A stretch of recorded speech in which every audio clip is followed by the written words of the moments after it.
सीधे सवाल से, आप सुविधा से वंदे मातरम गाने के चक्कर में क्या कांग्रेस संविधान की भी धज्जियां उड़ाएगी?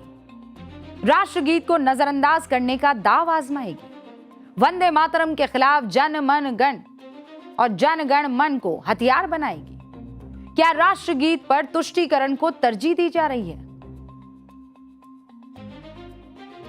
आरोप लगता है लगातार किस बात का कि 1937 में नेहरू जिन्ना के दबाव में झुक गए थे, लेकिन क्या आज ऐसा कोई दबाव है? यह सवाल आज कांग्रेस शासन और शासित प्रदेशों हिमाचल से भी उठा है। कांग्रेस हेडक्वार्टर में वंदे मातरम गान के दौरान सोनिया गांधी की नाराजगी की तस्वीरें 15 अगस्त को दुनिया ने देखी थी। कांग्रेस ने शुरू में उस बचाव की सफाई दी और फिर अड़ियल रुख दिखाते हुए कहा, हम तो वंदे मातरम का 2 ही स्टैंजा गाएंगे। उसी जिद में अब हिमाचल के विधानसभा सत्र के पहले ही दिन बखेड़ा खड़ा हो गया। विधानसभा सत्र की शुरुआत में जानबूझकर वंदे मातरम गाया ही नहीं गया और जब बीजेपी विधायकों ने इस पर सवाल किया तो मुख्यमंत्री सुखविंदर सिंह सुक्खू ने उसे राष्ट्रगान जन गण मन का अपमान ठहरा दिया। सुनिए। जनता पार्टी के जो विधायक थे उन्होंने राष्ट्रीय गान का अपमान किया। अध्यक्ष महोदय ने राष्ट्रीय गान गाने के लिए सबको उठाया और पहले ही हाथ खड़ा कर दिया कि राष्ट्रीय गान गाने से पहले हमें इसके राष्ट्रीय गीत के बारे में बताया जाए। हम दोनों नहीं गाते ना, ऐसा कन्वेंशन है अभी तक, तो यहाँ कहाँ कोई विरोधाभास है? संसद वंदे मातरम पर कानून बना चुकी है। 11 अगस्त 2026 से पूरे देश में लागू है। नया प्रोटोकॉल क्या कहता है कि राष्ट्रगीत पूरा गाकर फिर राष्ट्रगान गाया जाएगा। पूरा देश इसे जान रहा है, मान रहा है और हिमाचल विधानसभा अध्यक्ष बड़ी मासूमियत से अनजान बन गए। लेकिन हिमाचल कांग्रेस अध्यक्ष प्रतिभा वीरभद्र सिंह साफ साफ कह रही है, हमें जो गाइडलाइन मिली है उसे ही मानेंगे। हमें तो जो गाइडलाइन दी गई है, जिसके मुताबिक हमारे खड़गे जी ने हमको कल निर्देश दिए, उसी के मुताबिक चलेंगे और वही फॉलो करेंगे। अब बीजेपी कह रही है जानकारी का अभाव नहीं है, ये मुस्लिम लीग वाली मानसिकता का प्रभाव है। कांग्रेस द्वारा वंदे मातरम का सम्मान करने से औपचारिक रूप से न केवल इनकार करना बल्कि सीधे सीधे विरोध करना अत्यंत दुर्भाग्यजनक और संवैधानिक दृष्टि से बहुत गंभीर विषय है। भारत के संविधान के अनुसार संसद देश का सर्वोच्च संस्थान है और संसद से पारित कोई भी कानून हर व्यक्ति के लिए बाध्यकारी है। यदि कोई इसे मानने से मना करता है तो निश्चित रूप से संविधान के प्रति उसकी निष्ठा संदेह के घेरे में आ जाती है और यदि राष्ट्रगीत का सम्मान करने से कोई मना करता है तो उसकी देशभक्ति पर भी सवालिया निशान स्वाभाविक रूप से लग जाता है। इससे पहले केरल में भी, जहां कांग्रेस की यूडीएफ सरकार है, स्वतंत्रता दिवस समारोह में जानबूझकर वंदे मातरम नहीं गाया गया। तेलंगाना से भी ऐसी ही तस्वीरें आ चुकी है। वहां भी कांग्रेस की सरकार है, वहां वंदे मातरम शुरू हुआ तो एआईएमआईएम ने वॉकआउट कर दिया। एआईएमआईएम की समर्थन से सरकार चला रही कांग्रेस चुप्पी साध कर रह गई। क्यों भाई? यहां कांग्रेस ने एआईएमआईएम से क्यों नहीं कहा वंदे मातरम के 2 पैरे तो जाओ गाओ सुनाते हुए? ये तो सेक्युलर है ना, काट छाट के बाद बचा हिस्सा है, इससे क्यों भाग रहे हो? पूछा किसी ने? कांग्रेस नेता बीके हरिप्रसाद ने पहले कहा सरकारी कार्यक्रम में कांग्रेस वंदे मातरम का पूरा प्रोटोकॉल उसका पालन करेगी, लेकिन कांग्रेस के कार्यक्रम में इसके 2 पैरा ही गाए जाएंगे। लेकिन सोनिया गांधी जब वंदे मातरम का अपना वर्जन गाने पर अड़ गई तो वहां से कांग्रेस ने पलटी मार ली। क्यों? कांग्रेस ने राष्ट्रगीत वंदे मातरम को पूरा नहीं गाने की जिद क्यों पकड़ रखी है? कहीं इस मुद्दे पर उसकी कोई कमजोर नस तो नहीं दबी हुई है? ऐतिहासिक सच्चाई कल हमने आपको दिखाई थी, बताया था कि कैसे सन 1937 से पहले कांग्रेस को पूरा वंदे मातरम गाने से परहेज नहीं था। 30 साल से ज्यादा वक्त तक कांग्रेस अधिवेशन में उसके 6 छंद मुस्लिम अध्यक्ष जब मंच पर मौजूद रहते थे तो गाते थे, गुनगुनाते थे। केवल एक नहीं, हमने ऐसे 6 नाम आपको बताए हैं। फिर कांग्रेस की सुई 1937 पर क्यों अटक गई है? आज की क्लास में आपको इस सवाल का जवाब मिलेगा। वंदे मातरम को आजादी से पहले कांग्रेस के नेता भारत की आत्मा राष्ट्रीय स्वाभिमान का प्रतीक बता रहे थे। इसे ब्रिटिश राज से लड़कर आजादी हासिल करने का सबसे बड़ा हथियार बना रहे थे। लेकिन उसी राष्ट्रगीत पर कम्युनल होने का ठप्पा कैसे लग गया? आज कांग्रेस अपने बचाव में दावा कर रही है कि नेहरू पटेल की परंपरा को मानते हुए हम वंदे मातरम के 2 छंदों को ही गाएंगे। ऐतिहासिक दस्तावेजों को आप खंगालेंगे तो कांग्रेस के इस दावे की भी पोल खुल जाएगी। हकीकत तो यह है कि 15 अगस्त 1947 की सुबह जब भारत ने आजादी की सांस ली तो आकाशवाणी से राष्ट्रगीत वंदे मातरम का बिना काट छाट के प्रसारण किया गया। वहां तो वंदे मातरम का 2 पैरा वाला दबाव नहीं था, फिर आगे कैसे वंदे मातरम का सिर्फ 2 पैरा गाने का नियम बन गया? असल कहानी वहीं छुपी हुई है। ऐतिहासिक रिकॉर्ड है कि पंडित ओंकार नाथ ठाकुर, जो हिंदुस्तानी शास्त्रीय संगीत के महान गायक थे, उन्होंने 15 अगस्त 1947 की सुबह 6:30 बजे आकाशवाणी पर लाइव वंदे मातरम गाया। आकाशवाणी के बॉम्बे स्टूडियो से पूरे देश में इसका प्रसारण किया गया। उन्हें सरदार पटेल ने कहा था कि आजादी की पहली सुबह पूरे देश को पूरा वंदे मातरम गाकर सुनाइए। पटेल तब भारत के सूचना प्रसारण मंत्री थे। आजाद भारत की पहली सुबह आकाशवाणी पर संपूर्ण राष्ट्रगीत का गायन जिन्ना की सोच का सीधा विरोध था। इसके पीछे साल 1923 के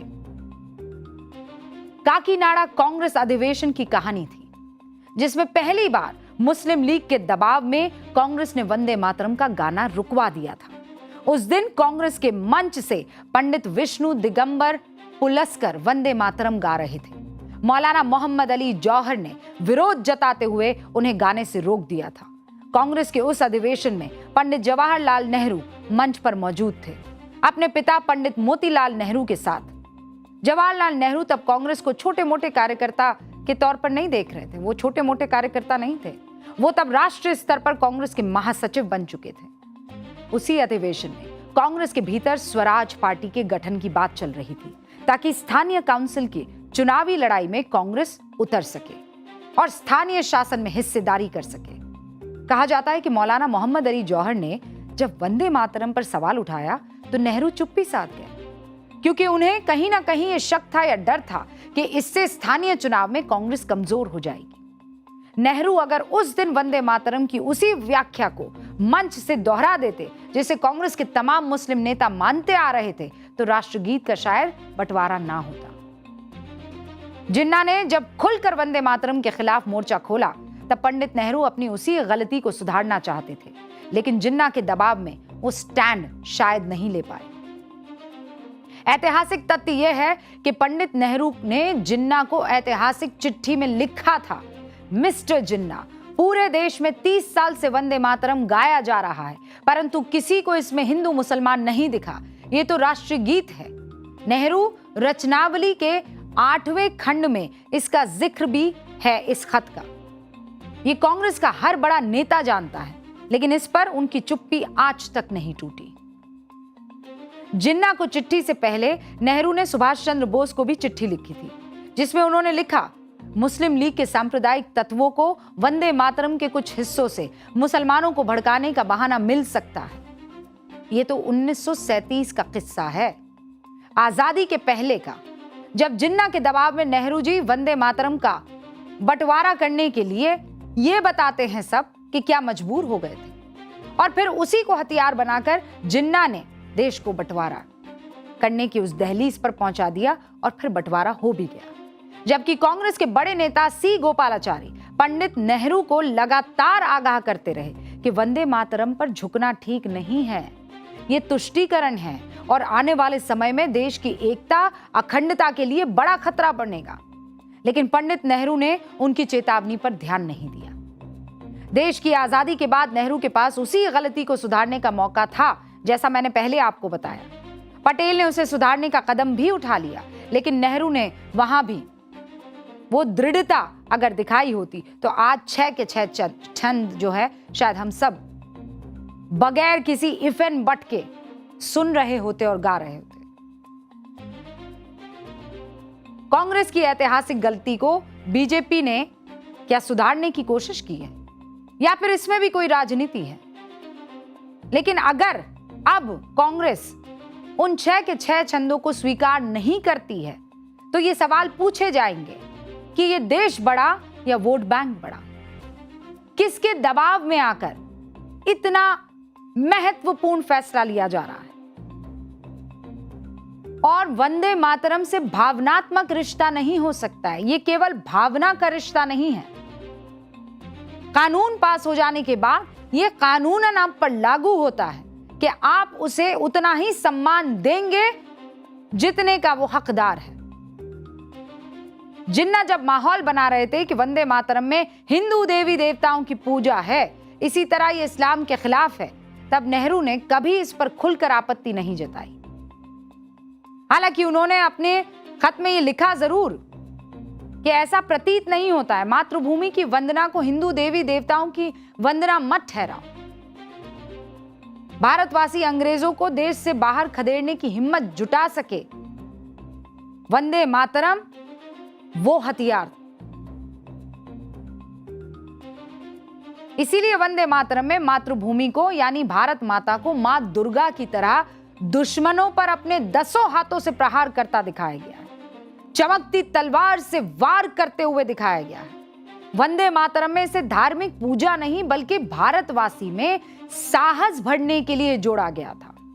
जबकि आजादी की लड़ाई के दौरान वंदे मातरम का उर्दू तर्जुमा भी हुआ ताकि ये बाद में मुस्लिम तबके के सामने साफ हो सके कि इसमें हिंदू देवी देवताओं की पूजा नहीं है, वैसा दिखाया गया है कि वैसी शक्ति दिखती है।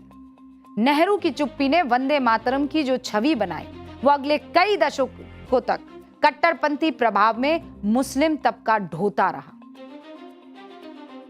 मुस्लिम नेता और बुद्धिजीवी आरिफ मोहम्मद खान ने 80 के दशक में वंदे मातरम का उर्दू अनुवाद देश के सामने रखा। राजीव गांधी सरकार में केंद्रीय गृह राज्य मंत्री थे वो। 1980 से 1986 तक कांग्रेस में रहे आरिफ मोहम्मद खान। वंदे मातरम का तर्जुमा किया, तस्लीमात मां तस्लीमात। यहां उन्होंने वही बात दोहराई है, वंदे मातरम हिंदू देवी देवताओं की आराधना का मंत्र नहीं बल्कि मातृभूमि की वंदना है। वंदे मातरम पर पलटना अब कांग्रेस के लिए आसान नहीं है क्योंकि इससे देश के बंटवारे से लेकर मुस्लिम तुष्टीकरण के आरोप भी साबित सही हो जाएंगे। अल्पसंख्यक वोट बैंक छिटकेगा सो अलग, कांग्रेस का सूडो सेक्युलर चेहरा अब बीजेपी कह रही है क्या साफ दिखाई नहीं दे रहा।